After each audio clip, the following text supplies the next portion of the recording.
Assalamualaikum warahmatullahi wabarakatuh. Alhamdulillah, alhamdulillahi rabbil alamin.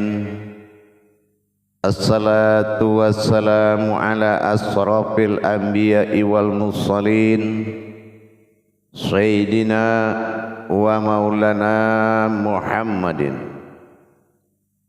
Ashhadu an la ilaha illallahul malikul haqqul mubin, wa ashhadu anna Muhammadan abduhu wa rasuluhu wassadiqul wa'dal amin. Allahumma salli wa sallim wa barik wa karim azanul nabil karim. Ihdinil lazi min jamalika wa innal ladzi min jalalika wa innahu min kitabika. Allahumma salli wa sallim ala sayyidina Muhammadin wa tahirin wal mujahidina, amma ba'du. Ibadallah, bersyukur kita kepada Allah tentunya dengan mengucapkan alhamdulillahirabbil alamin atas segala limpahan karunia, rahmah dan hidayahnya, serta dengan izin dan ridhonya juga kita dapat menjalankan amanahnya bertolabul ilmi, menuntut ilmu di jalan Allah subhanahu wa ta'ala dengan mentauhidkan diri kita menjadi seorang yang bermuqarabun kepada Allah. Bersalam kita tidak akan pernah kita lupakan. Marilah sama-sama kita sampaikan kepada junjungan kita Nabi Allah, Nabiul Akhir Zaman, Rasulullah Muhammad sallallahu alaihi wasallam. Atasnya kalimahnya kita kalamkan dengan membacakan Allahumma sholli ala sayyidina Muhammad wa ala ali sayyidina Muhammad. Alhamdulillah, bertemu lagi dengan saya Guru Mursyid Syekh Nur Muhammad Buya Irwan Maulana Al-Khalidi, Sumatera Barat. Tentunya dalam makom Majelis Zikir Ma'rifatullah Jakarta, dalam tayangan syiar YouTube Buya Pasaman Timur, kupas tuntas ilmu amal dan ibadah. Alhamdulillah, para hadirin dan hadirat kaum muslimin dan muslimat, para jemaah rahimakumullah dimanapun berada. Tidaklah berasa bersyukur seseorang yang tidak memahami,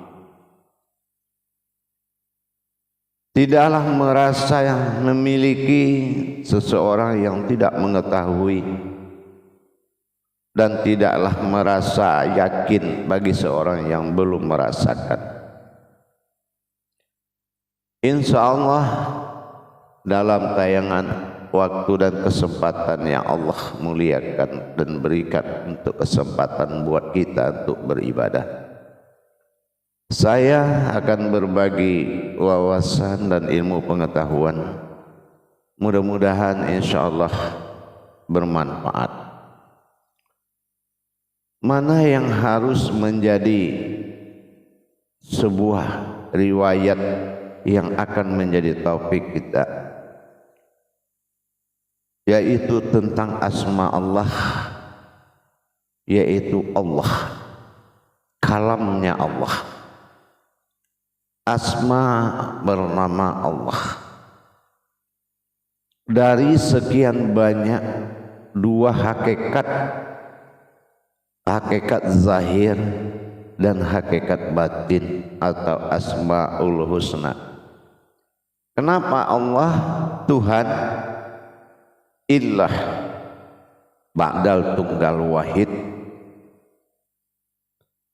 memilih aku ingin dipanggil dengan nama Allah dalam qudsi Allah.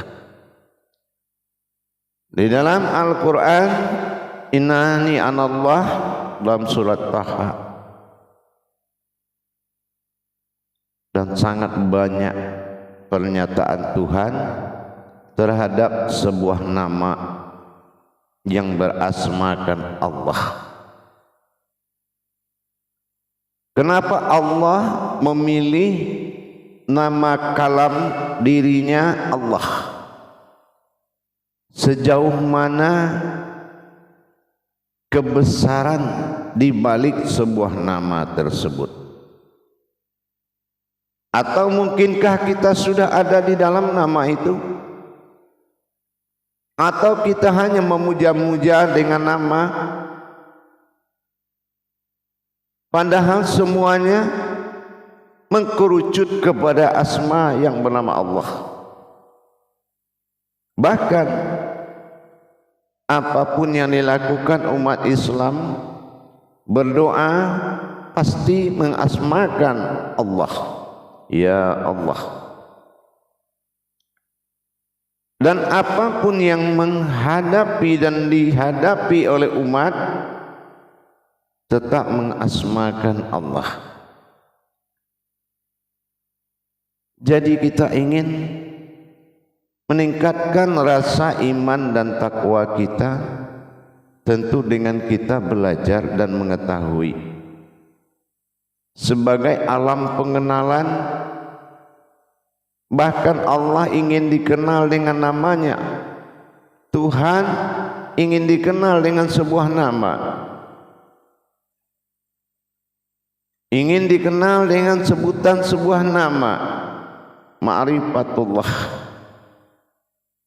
ma'rifah kepada Allah, mengenal Allah.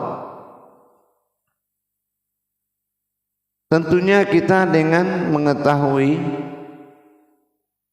ada apa rahasia sehingga dengan satu nama menuju kesempurnaan bertuhan. Jamaah kaum muslimin dan muslimat dimanapun berada, sebagai manusia yang berpikir adalah manusia yang diinginkan oleh Allah, bukan sebuah manusia yang rajin tanpa berpikir, bekerja tanpa berpikir, berbicara tanpa berpikir, berbuat tanpa berpikir. Untuk itu kita ingin tahu apa ada sebuah keajaiban di dalam nama kata Allah. Apa memang 1, 2, 3 atau berapa? Jemaah yang dirahmati Allah, pertama, dari sisi apapun, ketingkat pemahaman apapun, ketinggian ma'rifat apapun dalam mengenal Allah, dan ketinggian pemahaman baik tingkat wujud, rahasia, batin, nur, apapun ilmu tentang penyebutan ketuhanan Allah dengan jaminan nama, tidak diakui seseorang itu memahami tentang Allah tanpa asmanya. Karena inilah nama yang jadi andalan unggulan oleh Tuhan.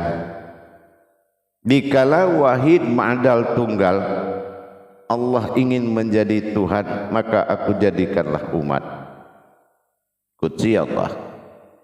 Dan aku ingin dipanggil dengan nama Allah. Inilah yang menjadi perhatian kita. Sekarang kita akan coba melihat pemahaman-pemahaman rahasia yang terkandung di kalimat kalam Allah. Pertama kita melihat dari sisi hijaiyah, alif lam lam ha. Sudah pasti tulisan itu hurufnya menandakan tidak ada huruf yang berkodrat, alam, makhluk, roh, dan tidak ada yang berkodrat umat. Dan menuju ketauhidan Allah itu sendiri dengan sebutan Tuhan. Dan sehingga pemahaman kekajian-kajian mulai dari usuluddin, mulai dari kajian awaluddin dan fiddin, sampai ke tingkat sir, batin, wujud, ma'rifat, zat, nur, itu sudah diselesaikan oleh huruf yang sedikit sekali, yaitu Allah. Begitu juga kita lihat dari syahadat alif lam lam ha, hanya ada huruf alif, lam dan ha. La ilaha illallah, tidak ada mengandung huruf keumatan, huruf alam, tidak ada mengandung sebuah huruf yang bersifat hayat-hayat alam, tapi mutlak kalimatul haq. Tulisan Allah alif lam lam ha dikenal asma kalimatul haq, yang mana penjabaran tentang Tuhan secara jabariyah dan amaliyah, alif lam lam ha menerangkan kalam Allah. Rahasia yang terkandung sangat banyak di kalam tersebut, yaitu Allah. Kalaulah kita umpamanya membaca sesuai dengan huruf, dia akan membawa kita kepada makna yang berbeda.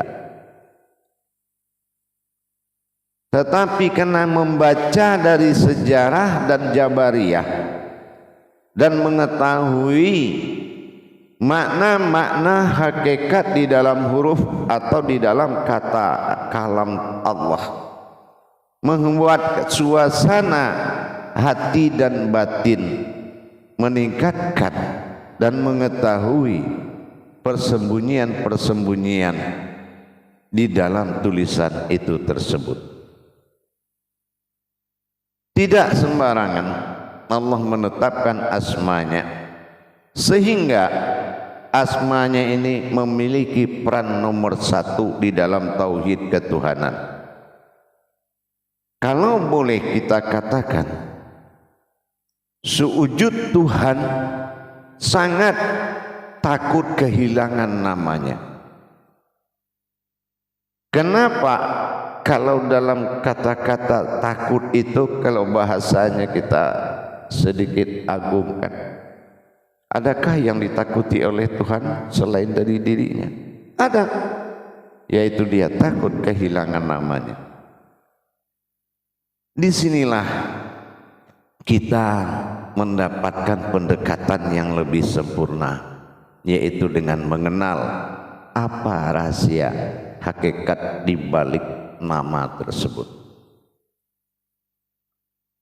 Alif lam lam ha,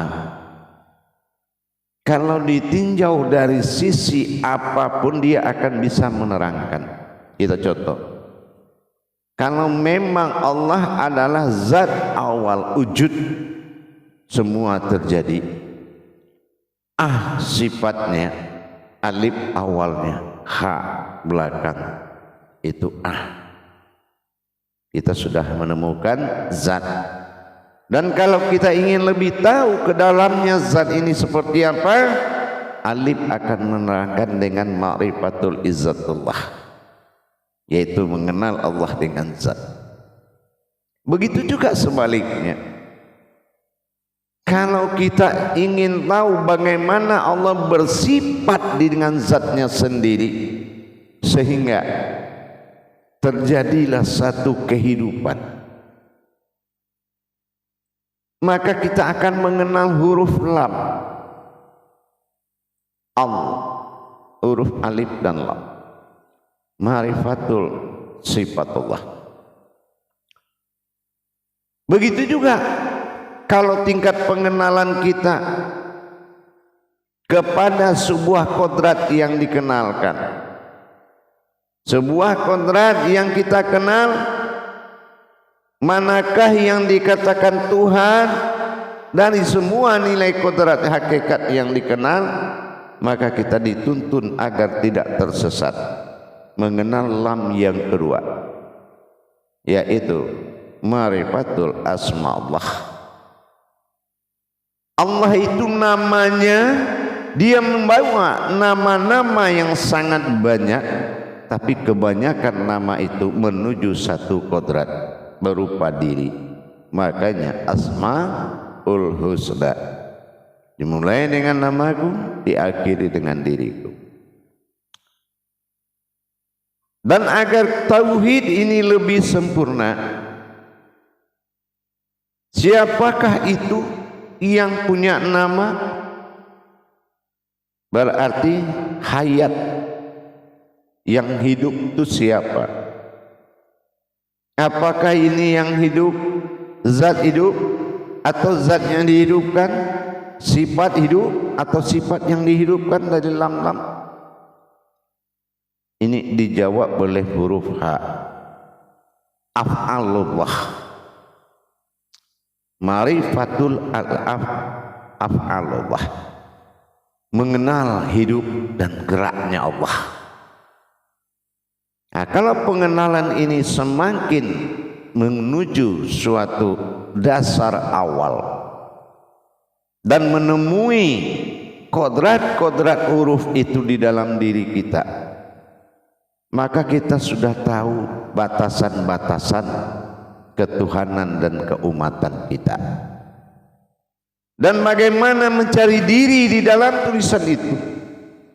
Ingat, kalau sudah menuju sifat, maka domah maka harfiah sangat menentukan, yaitu titik baris segala maujud. Kita lihat lagi, alif kasrah domah barakah i, a awal Allah, i kehidupan Allah. Kalau kita baca tadi maka kita akan mendapatkan sebuah kodrat rahasia yang bersembunyi di tulisan kalamnya Allah, yaitu alif kasrah i. Maka awal i, akhir ha, maka kita baca ihsan. Kita akan mendapatkan kodrat ihsan. Ihsan adalah wujud diri rahasia yang menghambakan diri kepada Allah. Tingkat ke dirinya adalah penghambaan. Makanya ada iman, Islam, dan ihsan. Satu alif, kodratnya satu. Lam pertama 3, lam kedua 3, ha adalah 5. Berarti 1, 3, 3, 5 atau 1, 6, 5. Apa 1? Itu adalah ihsan. Apa yang 6? Itu adalah iman. Apa yang 5? Itu adalah Islam. 6, 5, 1. 6 kali 5 30, juz 1 juz. 6 kali 5 30 juz. Juz adalah umat atau kehambaan. Dengan tulisan itu juga kita sudah mulai mendapatkan diri. Terus bagaimana kita mendapatkan kajian kerahasiaan? Baik, kita kali lagi. sebelum kerahasiaan itu ada, sebelum semua maujud ada, berarti belum ada watak atau penjelmaan dari Allah, yaitu dalam bersifat. Maka seluruh yang bersifat harfiah di tulisan itu tanda bacanya dihilangkan, maka dia akan dibaca ilah, Tuhan. Inilah yang punya nama. Ilah, Tuhan adalah yang punya nama. Berarti kita sudah tahu kodrat ilah. Untuk beribadah kepada Allah dengan tulisan itu ilah, maka ini menandakan perjalanan. Ilah, perjalanan diri kepada Allah. Pemberian Allah kepada diri juga dinamakan ilah. Begitu juga pemahaman tentang rahasia-rahasia tingkat batin. Kita lihat Allah ada ucapan kalam, hurufnya tidak terlihat tapi kata hurufnya terdengar. Mana huruf yang tidak terlihat dan terdengar di dalam tulisan Allah? Allah ada wawhu, dia wujudnya batin. Berarti membaca nama Allah apabila tidak ada pengenalan terhadap huruf batin yang bersembunyi di dalam itu, maka tidak sampai ke aras Allah. Himbauan kalam Allah tadi, Allah waw, dikatakan dengan huruf tenggelam. Hu dalam tasawuf disebut dengan dia. Setelah itu kita beranjak lagi mengadakan pengenalan-pengenalan melalui asma Allah. Kalau kita pasangkan alif kastomahu, di belakang ada ha, berarti adalah himpunan batin oleh Allah untuk bertajali menuju dirinya.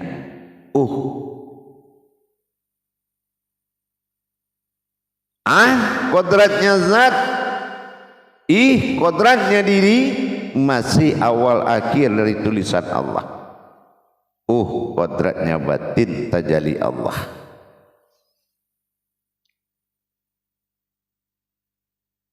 Begitu jemaah. Makanya Allah memilih asmanya Allah karena dirimu ada di situ dan dirinya Allah ada di situ. Dan kajian-kajian memperdalam mengenalan Allah dituangkan dalam rahasia di balik nama Allah. Jamaah yang dirahmati Allah rahimahullah, luar biasa sekali.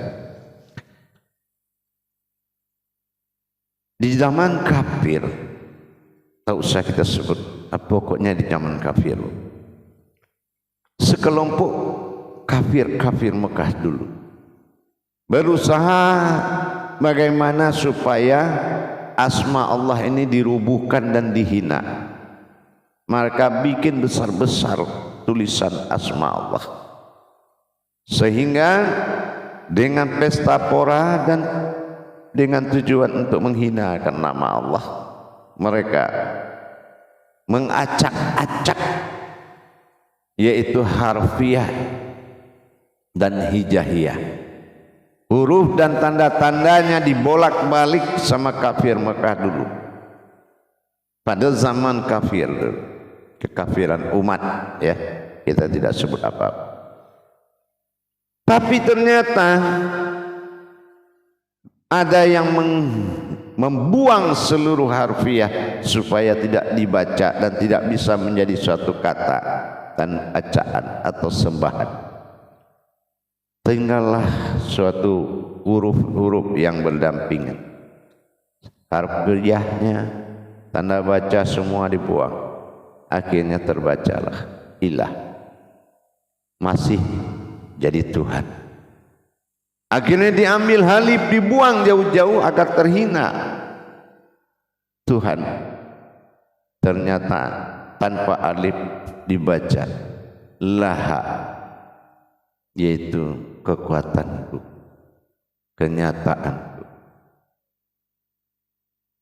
Dibuang lagi lamnya,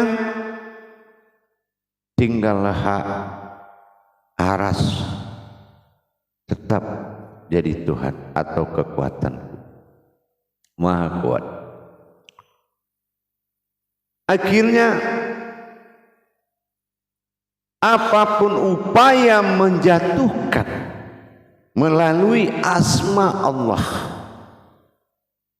dia akan tetap menjadi Tuhan yang semakin dirusak asmanya, semakin mulia derajatnya. Beda dengan kita. Satu huruf aja nama kita diambil, udah acak-acakan semua. Auzubillah min dzalik. Jadi begitu jemaah, kemuliaan Allah, kebesaran Allah ada pada asmanya. Karena dalam asma ini jabariyah sangat banyak yang bisa dijabarkan. Apapun yang kita cari tingkatannya ada dalam asmanya Allah. Diri rahasia, diri zat, diri batin, aiu. Mengenal af'al Allah, fi'ilullah dengan haknya. Dan melihat kalimatul hak dijadikan sebuah kodrat diri, berdiri nafas alif zatnya Allah pada diri, bersyafaat Allah berwujud kepada lam pertama adalah rohani, lam kedua ada jasmani, ha adalah hayatnya Allah. Bahkan pencarian diri pun sudah sampai ke tingkat pemahaman diri.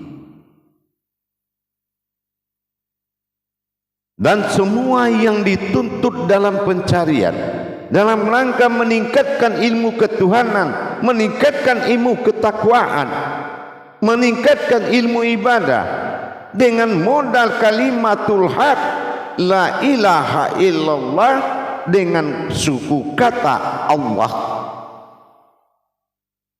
tidak berubah. Makanya dikatakan kitabullah adalah lau mahfuz, yaitu kenyataanmu.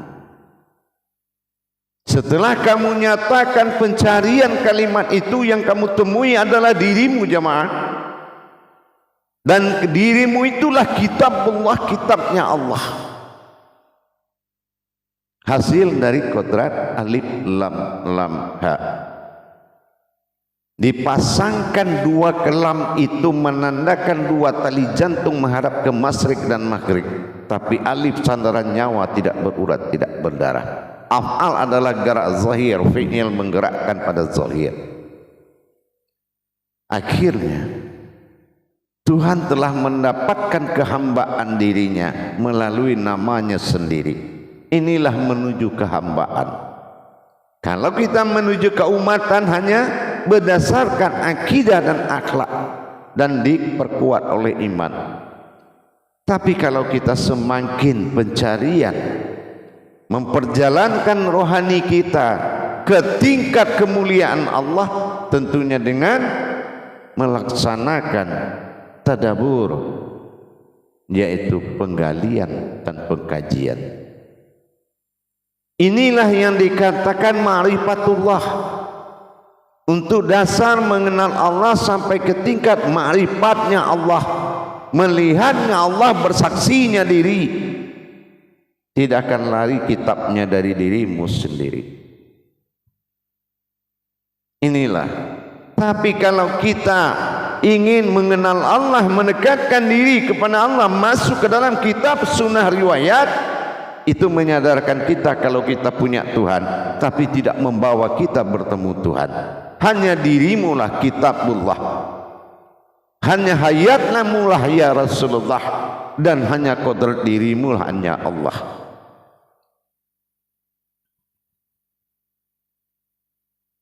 Apa kitabmu? Kitabullah. Siapa sanatmu? Sanatullah. Wahyu, ilham, laduni, irhasnan, odam.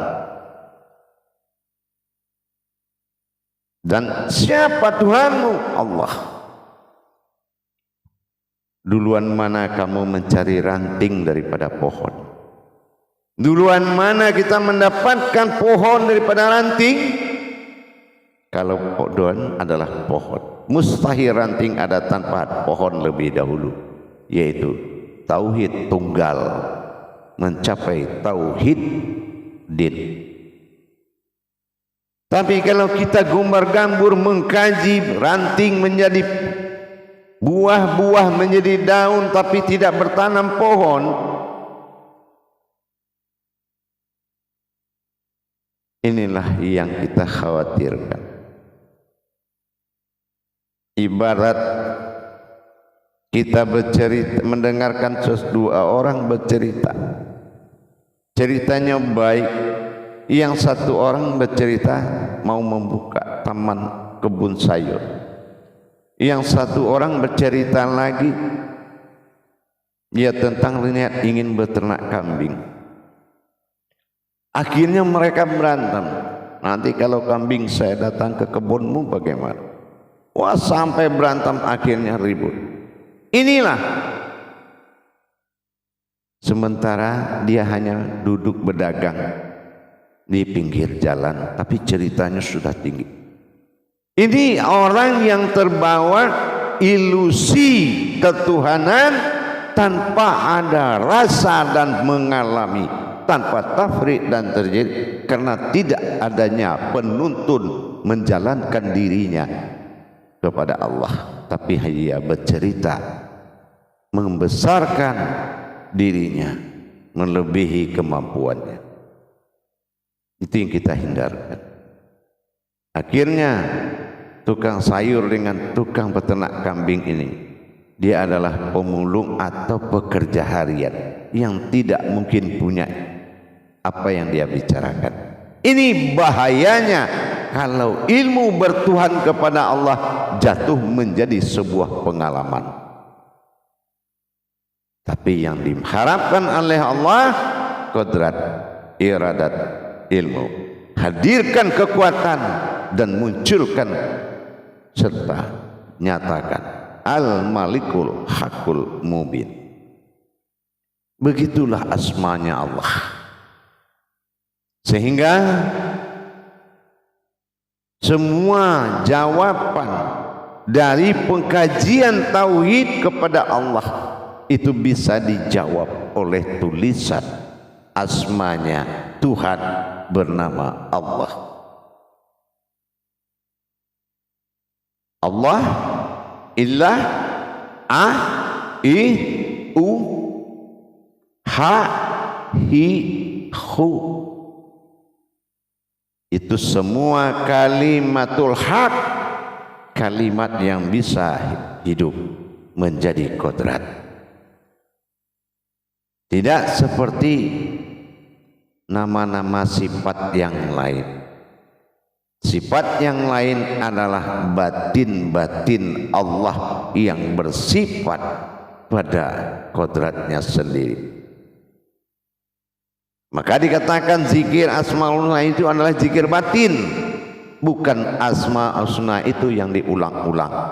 Kalau diulang-ulang namanya bukan zikir tapi witir. Alhamdulillah jemaah, meskipun ini sebuah riwayat, sebuah jabariyah, tapi luar biasa menghindarkan kamu dari kesesatan, dari aliran-aliran, pemahaman-pemahaman yang tidak jelas. Ingat, Tuhanmu bernama Allah. Jangan kamu lari dari cerita itu. Dapatilah asmanya, husnanya dari asmanya. Mencari Tuhan dari namanya. Tidak perlu pakai cerita lain. Wujudkan asmaul husna. Mulai dari namaku, dapatkan diriku. Husna, hu aku, sin engkau, na adalah keakuan aku pada engkau. Insya Allah dengan kita menyadarkan diri kita kembali. Hanya diri kitalah yang mampu menjabarkan tentang Tuhan. Hanya diri kita sendiri yang mampu menjabarkan tentang Tuhan. Dan wahyu ilham laduni hadam irhas itu adalah petunjuk kitab yang mewakili Allah, yang dituntun oleh malaikat untuk mendatangimu, menuntunmu sebagai kitabullah yang akan membawamu dalam perjalanan, bukan larut dalam sebuah cerita. Ingat, kalau mau main-main jangan di jalan Allah. Nasibmu bisa seperti sabun jatuh ke air, hilang, lemah, habis. Tapi kalau kamu bertauhid, jangan juga keluar dari dirimu, insyaallah. Wa fi anfusikum afala tubsirun. Maka jadilah kita umat yang berpikir kepada Allah, wasilah dirimu kitabullah, insyaallah. Dengan kita meningkatkan pemahaman kita kepada Allah, dengan rasa syukur kita yang lebih tinggi, membuat kita seorang umat yang benar-benar bersyukur kepada Allah. Insyaallah, mudah-mudahan mari kita tingkatkan iman dan takwa kita, dan jangan kita bersekutukan Allah dengan pemahaman-pemahaman dan prasangka-prasangka.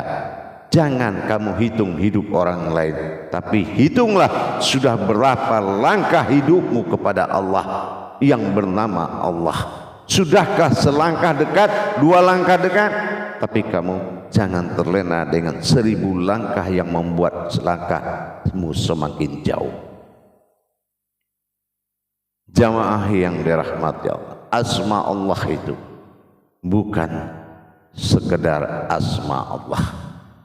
Ingat, bukan sekedar asma atau panggilan, karena di dalamnya terkandung rahasia-rahasia Siratul Mustaqim, jalan-jalan tersirat. Ingat, yang menjadi titian perjalanan rohanimu yang harus kita selesaikan. Baik hadirin dan jamaah, insyaallah bagi jamaah, para hadirin, kaum muslimin dan muslimat, para sahabat dan saudaraku dimanapun berada, jangan berprasangka di dalam Islam, tapi jadikanlah suatu perjalanan yang harus ditempuh.